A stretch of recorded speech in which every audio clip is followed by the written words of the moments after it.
Right, ladies and gentlemen, I think we're good to go.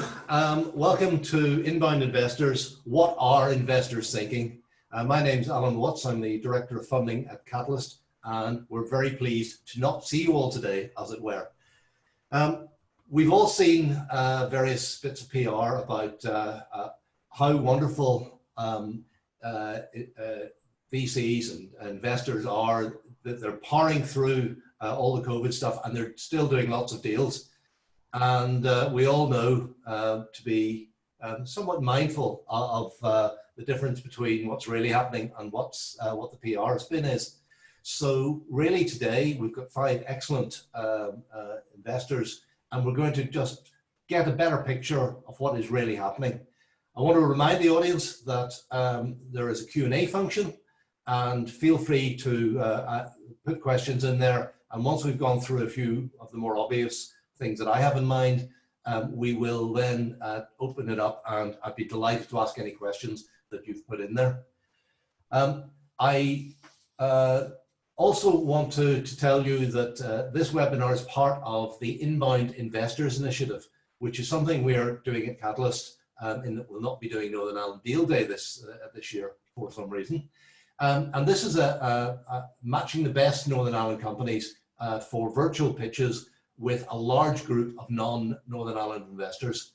So there's a link there, and we'll repeat it at the end of the today's event in 45 minutes. So if you are a Northern Ireland company, look into this and apply. There's a large list of companies, of funders who are involved.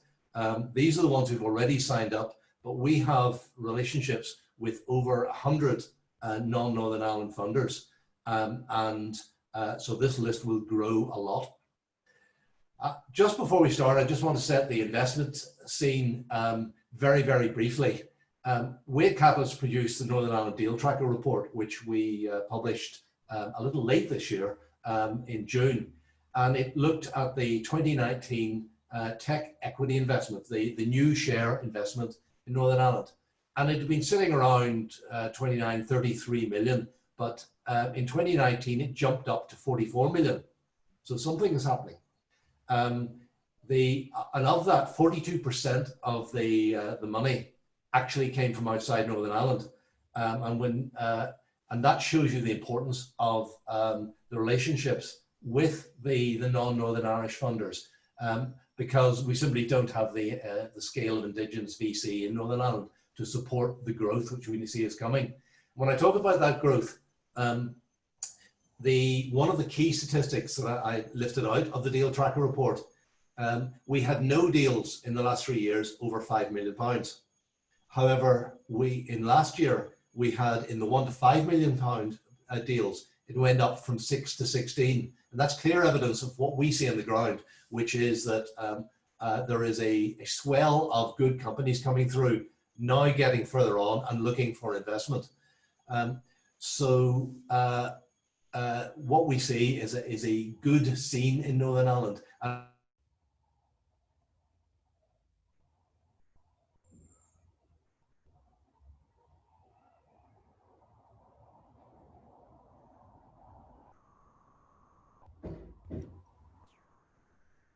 think Alan might have just had a power cut. Yeah. For a second I goes, is it me? Hell, I'm still here. Oh, okay.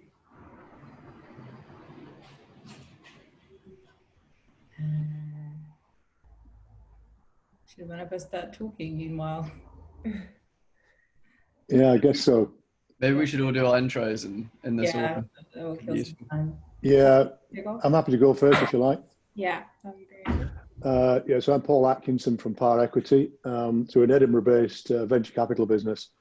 I guess in terms of Northern Ireland, we've put about 9 million into deals over the last few years.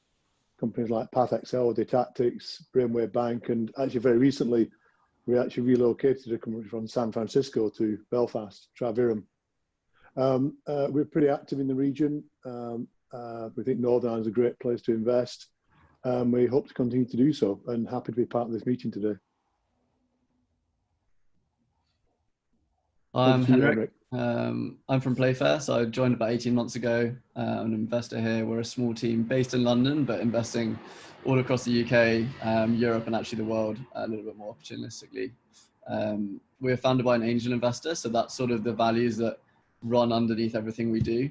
We invest at the super early stage, so kind of pre-seed, seed, whatever that really means to you, but really backing people, kind of building things in new markets. So I think for us, COVID's been particularly exciting because that's sort of the founders that have come out of the woodwork and taken the risk to leave some slightly more kind of traditional jobs and say, look, I'm just one person, I'm two people, I'm three people, I've got a great idea and the world's changed and let's just go run with it.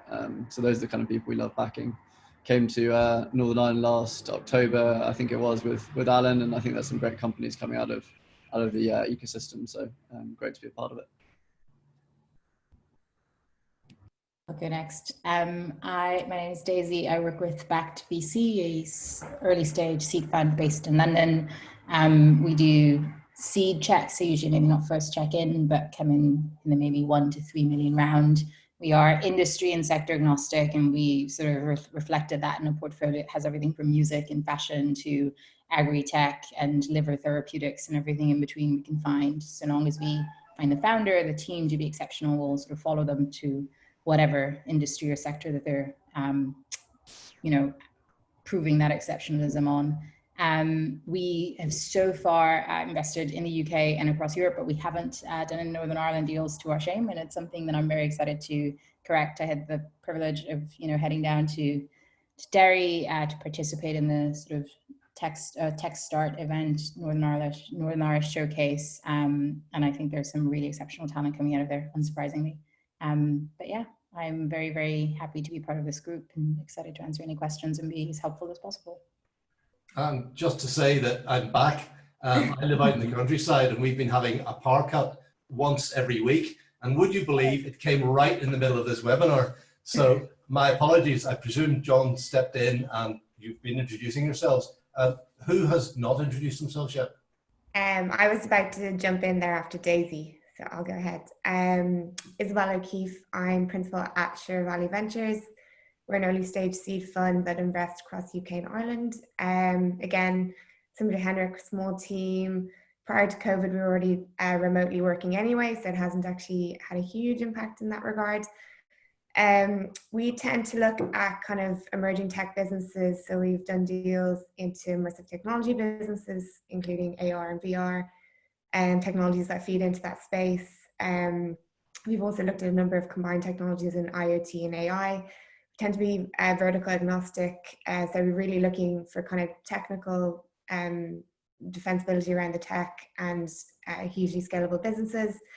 To date, we've done deals in the UK and in Ireland, and I was lucky enough to be invited up to Belfast for the last Catalyst event and had a great time, and I really see some great businesses emerging from Northern Ireland as well. Excellent. Who else has not introduced themselves? Yeah, so I'm the last one, Alan. So hi everyone. I'm Sanchit from Outer VC. So we are a London-based fund focused on fintech and adjacent areas of enterprise tech. Our average sort of entry ticket is about £1 million.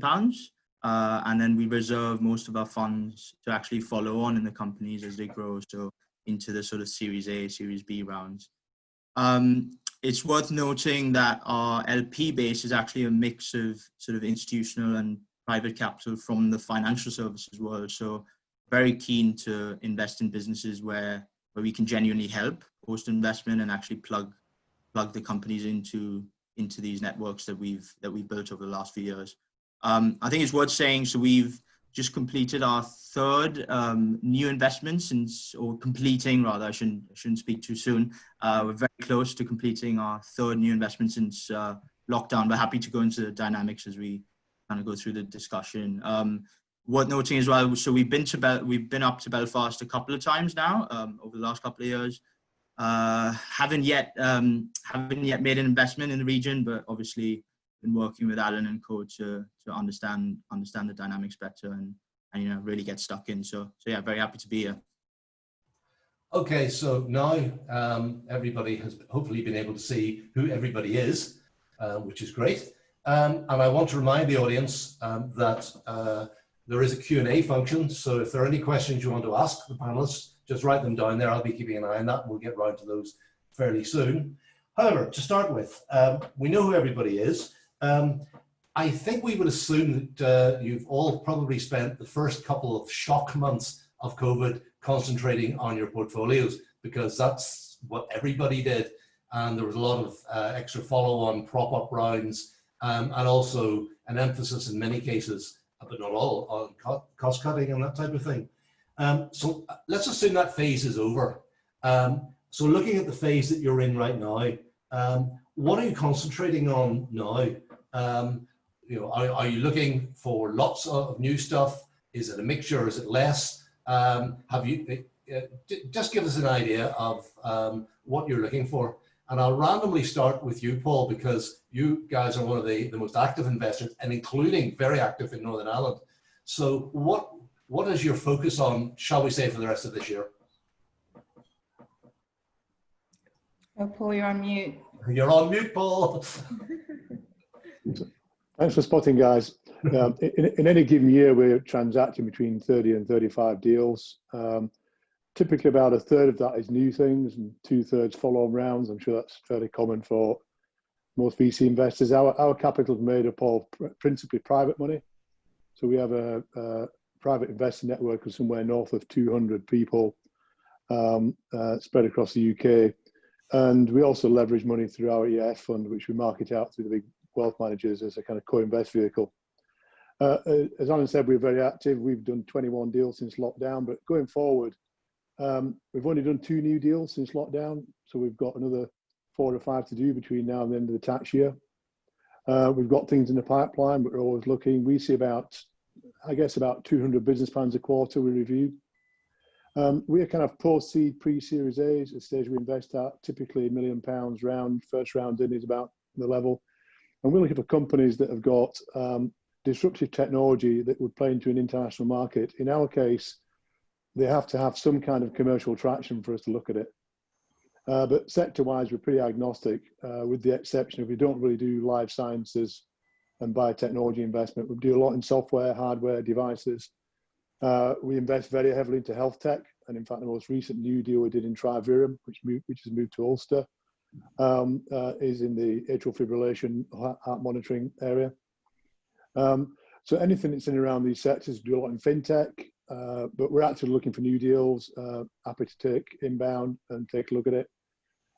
We try and get people an answer pretty quickly, but you know, we've got quite a lot of dry powder, which we intend deploying between now and the next year or so. So yeah, we're going to be out there doing deals.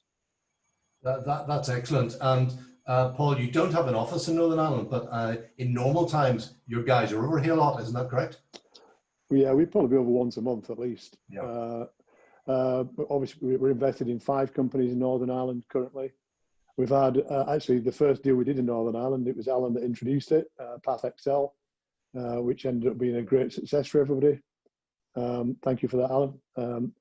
No I still owe you problem. lunch. I still owe you lunch for that one, I think. But yeah, we get over there quite often. And I think that's quite important to be part of the ecosystem, to have feet on the ground, even if you don't have an office. Okay, well, as a different extreme, coming to you, Daisy. I mean, you're in my view, you're a London investor, but you're just telling me that you've moved to Berlin, which is an interesting way to operate. But you're still your focus, I think, is on London. So, how do you see the next 3 months or whatever? Yeah, so we've also been investing throughout the period. We aren't, not as prolific as Paul. We tend to do maybe 10 or so deals a year, and I think probably by that we're relatively on track. We've done 3 now so far, or 4 so far, and then new deals, and the rest being follow-on investments, another 3. And so we'll see what happens between now and the end of the year. But our focus is unaffected by my move, if you will. We've ended up doing an awful lot of UK deals because we're based there and we're quite a small team, and a lot of what we do is through our network. But we've opportunistically invested in Europe before and are keen to see more from beyond the parameters of London.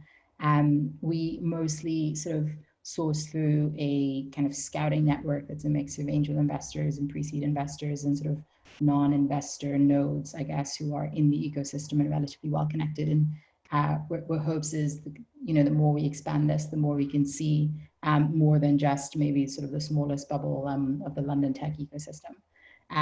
But yeah, we're keen to continue to invest. We've actually started finally trialing, the form and sort of at least a little bit of initial automation with filtering for our cold inbound for our sort of info at address and our website inbound, so that we can be more efficient with both, reviewing and responding to that. In the past, it's been really difficult for us in terms of bandwidth, but we don't want to become a warm intros only investor. So we're pretty proud of having finally kicked that off, so that we can encourage even higher volumes of inbound and still be able to stay on top of it.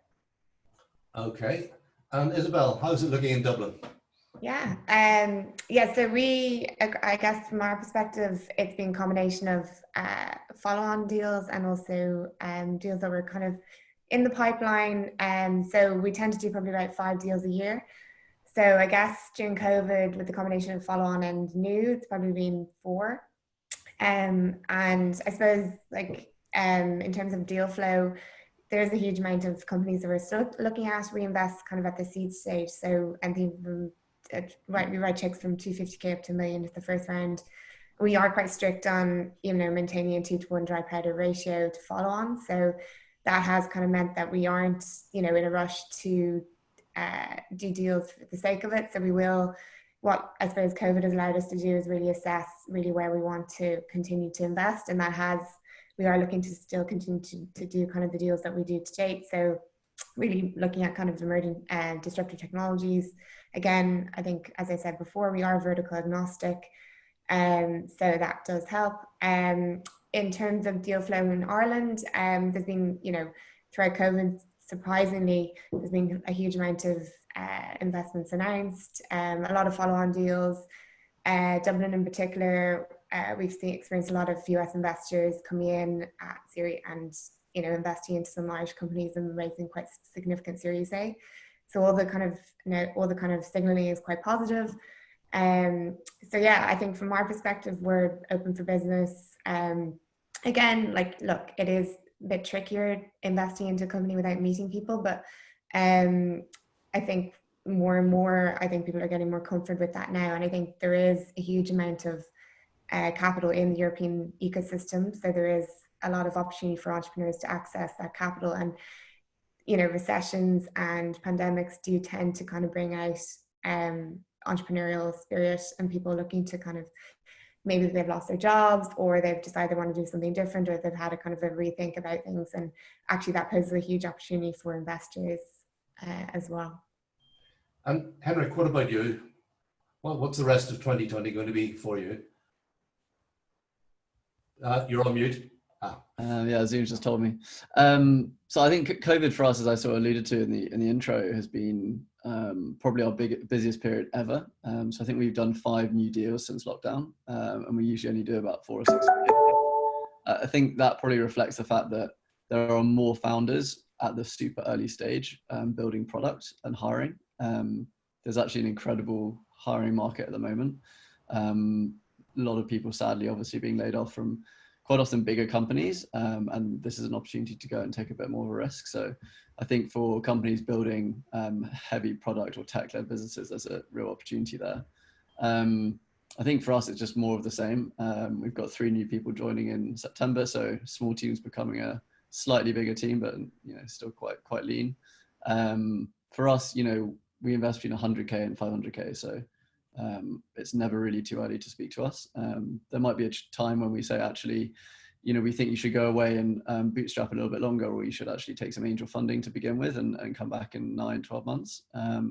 But we're always there to kind of give some helpful feedback and set those milestones for when they should go and speak to more like institutional investors, I suppose. And finally, Sanchit, rest of the year for you.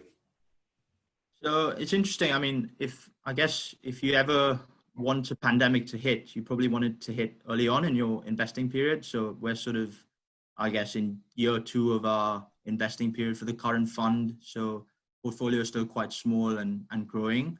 And really, I think it's led to an acceleration in, the subsectors that we focus on. So, areas like payments, infrastructure, insurance, all sectors that have been sort of, boosted by COVID. So I think overall, sort of, positive. And as I said at the top of the call, I mean, we've been doing deals. So in terms of just to give a flavor of kind of, the way we've sort of approached these deals. So two of the deals that I mentioned we closed, I think those two started pre-lockdown. So we did spend a bit of time with the management teams in that case. The third deal that we're completing right now is actually will be our sort of first end-to-end sort of, a complete lockdown deal, as it were. So we haven't actually met the management team. I think one way in which we got comfort around that was, so one of the co-investors in the deal we know quite well, they're quite trusted. They introduced the management to us, and they've actually met the management previously as well. So that's one way in which we've gotten comfortable. Just on the other point on geography that was kind of raised earlier, I think it's an interesting question, right? Because a lot of VCs have traditionally kind of defined themselves as investing in founders in a particular location, or investing in teams that are based in in the UK or in Europe, et cetera. But I think COVID kind of challenges that assumption of do you really need to be that close to your management teams? I think we still think we do, because we help in areas where a lot of the knowledge we might have could be local to that founding team. But again, I guess it's an open question, and I think we'll probably see that evolve over the next few months to years, really. So yeah. Okay, something I'm going to ask you all a brief question, but I'm going to ask you to do it by show of hands. The question is whether or not you invest ever in pre-revenue companies, and I appreciate a lot of people got an official policy, so hands up if you do. Oh, right, we've got a clean sweep. Excellent. It's just interesting when we're talking about new companies. I'm interested also to know whether or not, or if you like, how you're operating about companies you are entrepreneurs that you've never met before. And in talking to VCs, I often get the feedback, oh yes, we are doing new deals, but then when you dig in a little bit, you discover they were people that they built a relationship with before COVID, or they at least had met before. So, and in Northern Ireland, we're particularly interested because there are meetings taking place, I understand, some VCs where you're going for a walk in the park together, or other socially distanced. I've even heard of picnics together. How about that? There's a new one for VCs. But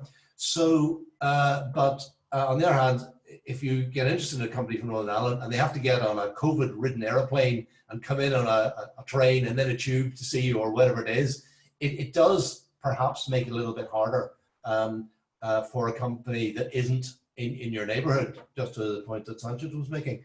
So just briefly, what is your approach to a company that you've never met before, and how would you operate? Isabel, do you want to kick that one off?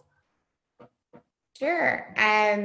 Yeah, so we haven't been employing any of those. I've heard of it, interesting pizza in the park and things like that, which I actually think are kind of cool. Sometimes the weather in Dublin doesn't allow for that kind of meeting. But yeah, so I guess from our perspective, meeting new companies, I think it just requires a lot more, obviously Zoom meetings with the founders, with the extended team. Other ways in which, I suppose, once you move into that more, I guess, early DD phase, other means of kind of talking or understanding a bit more about them is obviously if they've been on accelerator programs, talking to some of the guys they've worked with in the accelerator programs, other people in their network. Yeah, so those have been kind of the main ways in which we've tried to look at how we can get comfortable with really getting under the bones of it. Obviously, the extended team meeting the founders and their extended team, different kind of presentations. Yeah, so that, and then, there's other things outside the box a little bit, like having maybe a Zoom dinner or drinks over Zoom. I've actually, something which isn't about meeting new founders, but an interesting concept. One of our deals that we closed, the founder actually held a closing Zoom drinks for all of the investors, which was quite cool. and he turned up in a tux, and he had the tux on the top and he had shorts on the bottom, which was kind of funny. So yeah, I think that's, you know, it's not super outside the box at the moment, but from our perspective, that's how we've been approaching it. I think I said to you before, Alan, I'm probably going to start to look to go back into the office, and I think at that point, you know, having meetings outside of the office is probably, in a socially distanced way, is a good approach as well. Okay, Henrik, what about you?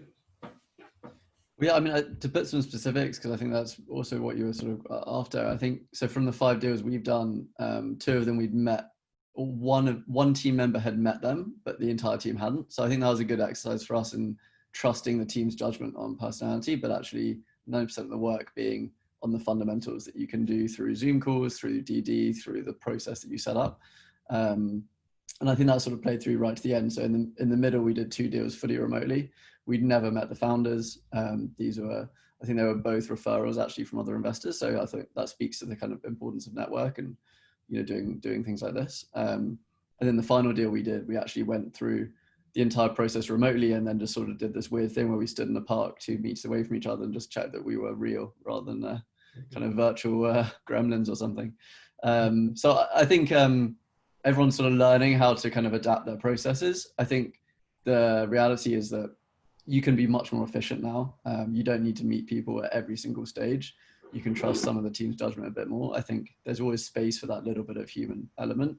And to be honest, I miss it. I think that's one of the best parts of the job from both sides, is the people interaction. So hopefully we can get a bit more of that back in, but for the moment it works, I think. Okay, and Daisy, what about you? Are you going to leap onto an airplane and go over and see an English company, or expect them to come over to you? No, for us, we don't really see the need for that. It's obviously a nice bonus when you can meet. I think there are elements of human interaction and conversation that are so sort of in the moment, from body language and all the sort of different things that are harder to pick up over screen. That said, it being a nice plus does not make it a necessity. You know, for us, because we are a founder-focused investment fund and founder first, we've had to refine, you know, what questions you're asking when you're trying to get to the heart of somebody, you know, does someone have grit or resilience or creativity? How do you really drill down into those things? Because even when you meet someone in person, it doesn't mean it's necessarily like an easy thing to glean or to understand. So I guess we've had a lot of practice, and we've had now a good opportunity to really stress test that model of what kind of questions, and sort of meeting different people on the team. Like, you know, several people have said doing that DD on who have they worked with before, who's invested in them previously, who else can we speak to about their character. So yeah, the remote model is different, and in some ways less, you know, more work, but ultimately quite feasible. So we're happy to continue. We have done remote deals so far. Paul, how are you operating?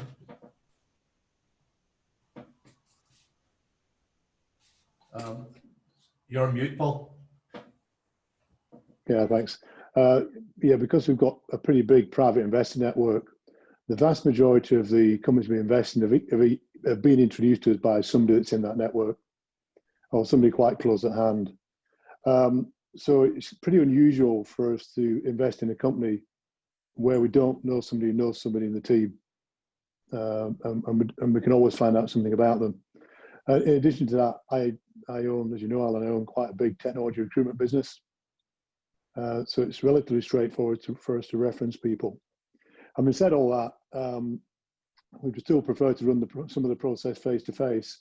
The way we achieve that right now is quite often we'll, well, not quite often, in all events, we will always find a small group of our private investor network that have domain expertise and knowledge in whatever domain the prospect is working in. And we run management sessions, which we record. We share those recordings with the rest of the private investor network and get feedback. So we've kind of got a core team. The core investment team is 9 people. There's always a lead investment manager leading the deal, and a partner sponsor. So I could be sponsoring a deal and one of the team would run it. But there's typically a supporting cast of 2 or 3 other people from our network also doing diligence on the deal. So I should expect a lot of investments based around backing management teams and leaders, regardless of the technology. And as my colleagues have just been saying, focus on management of people is still pretty important. So you've still got to do that bit in terms of working out whether you're backing good people or not. Okay, and finally, Sanchit. Yeah, I mean, just to echo what everyone else has said, I think it's, early stage investing is about triangulating sort of, as many references as you can around management, around all the other aspects of the business. I think it's very much been a learning process for us as investors, and equally, I think it's a learning process for the entrepreneurs. So it's very much about, I think Daisy mentioned, like, how do you communicate body language over a Zoom call? I think both sides would probably understand how to do that better in the, as this process continues to evolve. I think in terms of actually physically meeting the teams, yes, we'd prefer to do that, definitely. But I think, as I mentioned, with the investment we're making currently, I think, because the co-investors met them previously, because there's all of these references, that's enough to de-risk it for us at this point.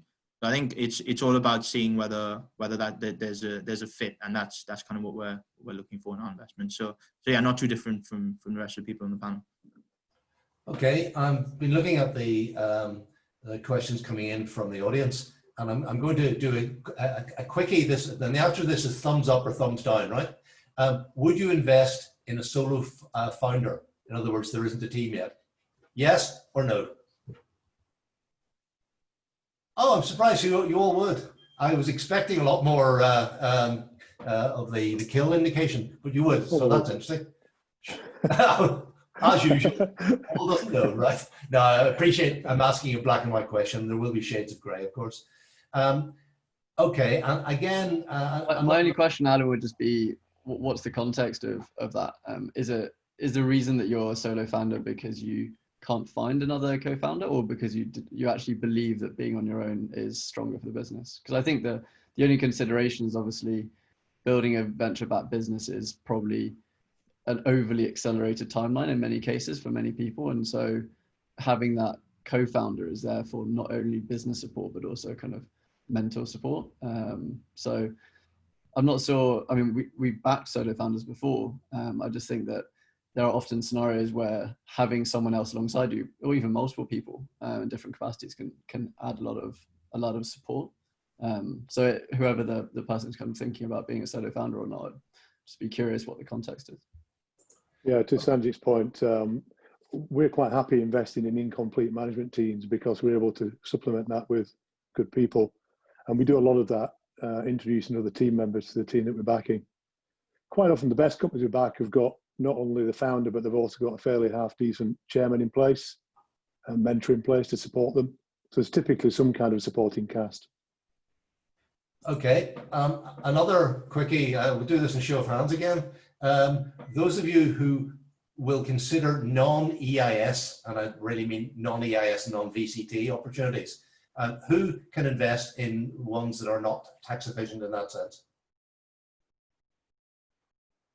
So we've got, everybody can. I suspect, Paul, that you probably, your screen went blank at that stage. You can invest in non-EIS or not? No, we only invest in EIS deals. That's what I thought. Okay, another where I'd like to get relatively short answers, we'll go around all of you on this occasion, which is how can founders from Northern Ireland stand out and compete for funding against founders across the UK? That's an interesting question. Sanchit, briefly, what can a Northern Ireland entrepreneur do to stand out? And you're on mute. Yeah, I think it's a very good question. It's a very fair question, because I think that should be front of mind to any founder. Bear in mind, I think the bar has been raised due to this pandemic, and people are looking and spending a lot more time in the DD process with the management teams, as we've just said, over Zoom calls. I think what can be done is upfront, if there's a way of I guess putting yourselves in a position where you can actually show that you're competing with businesses not only in that are London based, but I think based all over wherever that VC might be investing, and then actually giving very compelling reasons for why the management team has the ingredients for why this can succeed. I think to be very upfront about that point and address it right at the start is probably one good way of doing it, because it takes away that I guess there might be a sort of bias, inherent bias with a VC, for instance, If you address that straight on, I think that's the best way to start a dialogue and a conversation, and perhaps challenge them on why they haven't invested in the area or why they're not looking at management teams in the area. I think that would be the starting point for me. A little bit of passive aggressive. I like it. Henrik, Yeah. what would you say? So, I mean, I honestly don't think, I think Sanchit mentioned it right at the beginning. I don't think there's really a difference now. I think maybe if someone had to get on a plane, come to Northern Ireland, they could get in a different mentality, think about things differently.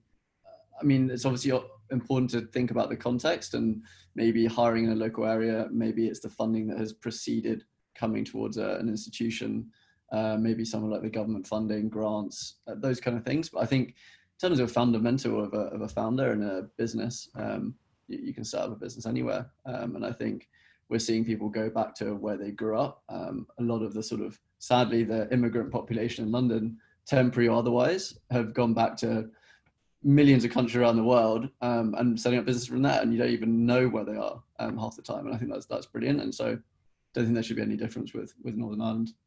Daisy, I saw you nodding there.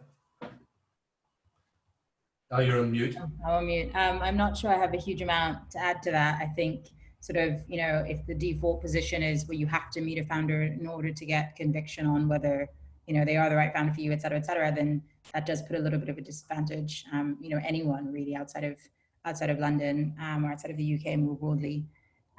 But, in our context, that is increasingly the case. And I think Henrik is right that the kind of changes we've seen to where people are located, where people are choosing to start their businesses aren't temporary ones. I think even if we had a vaccine tomorrow, too many people have realized I don't have to bear the cost of living in a hyper expensive metropolis, or doing my business here or there or in this particular way. And obviously the benefits to being able to hire remotely for a startup are just extraordinary. So I think this is very much the new normal. And in that case, it levels the playing field significantly. So it's the difficulty then you might still say is, okay, well, for the funds that prioritize, warm intros, maybe if you're from outside of London, you don't have those networks existing, and that might be quite difficult. One, like I say, most funds are like us and realizing that they are leaving money on the table by not having an efficient system for processing, cold inbound. So I think that it's reducing, and sort of most now of the same kind of ecosystem events where people met people in London have, for their own survival,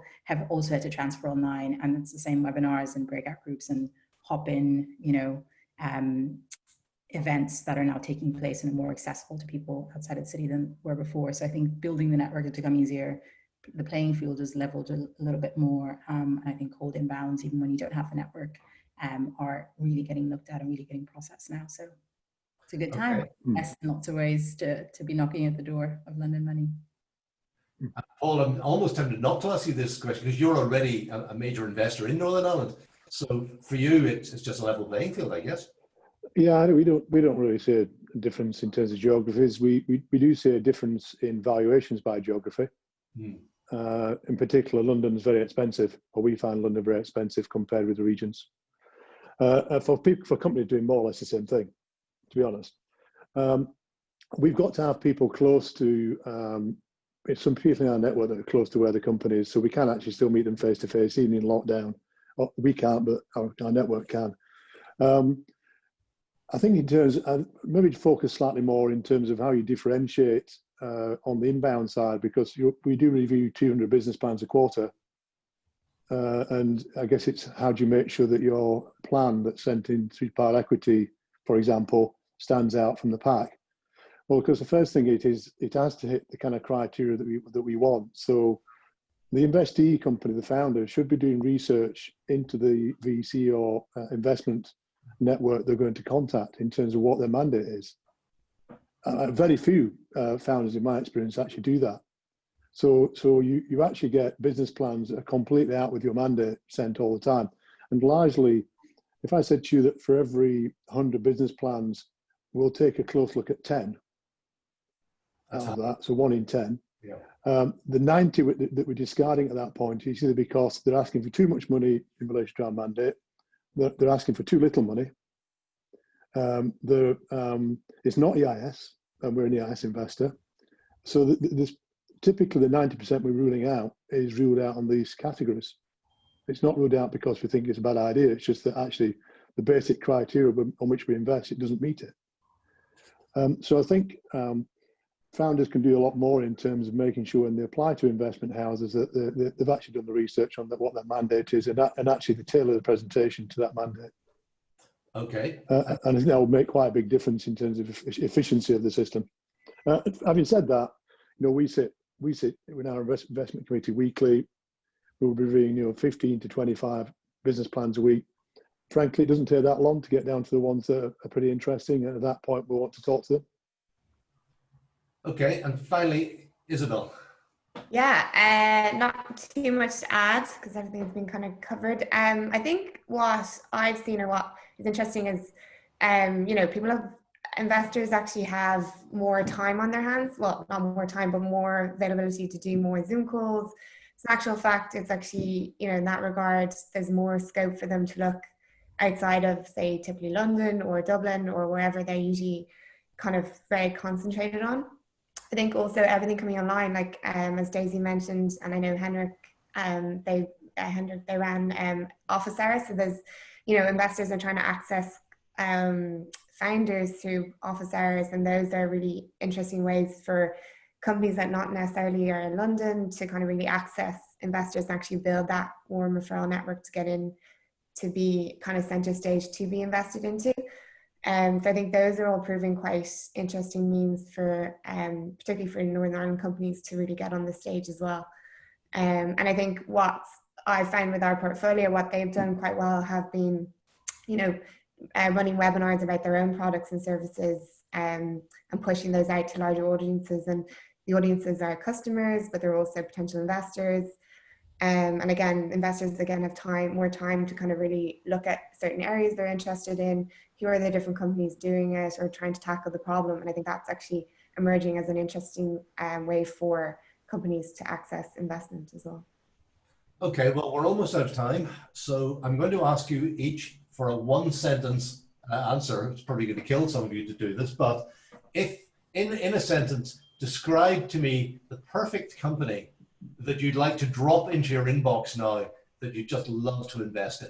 Can be market sector, scale of investment, whatever it is. Tell me your perfect one. I'll start with you, Sanjit. Yeah, probably not gonna box this into like a market or a sector per se, but I think what we like to see, I guess the stage that we invest in, there's not a lot of data points, but if founders can come to us showing us evidence that a product in whatever segment, whether it's consumer facing, whether it's business facing, is an absolute must need to have product, I think that often gets us very excited. So I'll just leave that as kind of, sort of in founders. There's a good answer in there. It was a little bit longer than a sentence, but fair enough. Isabel, what about you? Yeah, so we're super interested in, obviously we're still super interested in AI companies. So where we've seen a huge amount of success in our portfolio has been along those lines. So AI companies who are either creating new markets or speeding up processes or changing the way things are done with big markets and super founders. Okay, Daisy, what's your sentence? I think exceptional founder playing in a big open market, uncapped potential in, a painkiller, not a vitamin, like Sanchit said. Very nice. Paul? Yeah, pretty similar really. Great team and founder in a disruptive market, typically B2B in our case, in a growth sector, so a marketplace is growing like healthcare, in the kind of 750 to 2 million price range, and can show us how they can generate at least a 40% IRR on our investment. And that's an investment hurdle for us in terms of our investment decision. Excellent. Finally, Henrik. Yeah, I agree with everyone else. I think something slightly specific. I'd love to see a founder taking technology to non-urban areas. If someone can sort of plug into that, push and move away from cities with and post-COVID, I think that would be brilliant. I don't think you just sort out the power supply problems that I have in living out in the wilds of Northern Ireland. That'd be a real bonus. Well, let me know when you're raising, Alan. Look, we're coming to the end of this, so I wanted to thank Sanchit, Isabel, Daisy, Paul, and Henrik for their insights and also for their honesty. We appreciate you taking the time, and I hope to the audience, which is largely of Northern Ireland entrepreneurs, that's one, been very helpful, and also we would encourage you once again to take part in Inbound Investors. The link there, follow it. It's very easy. A few questions, download a PowerPoint, and bang, you're in business. And ultimately, you've got a chance of getting in front of around about 100 non-Northern Ireland investors. So thank you all very well. I'm off on my holidays, not very far, and I look forward to seeing you all again soon. Thanks a lot. Thank you. Bye. Yeah, thanks, Alan. Thanks, everyone. Bye. Thanks, guys.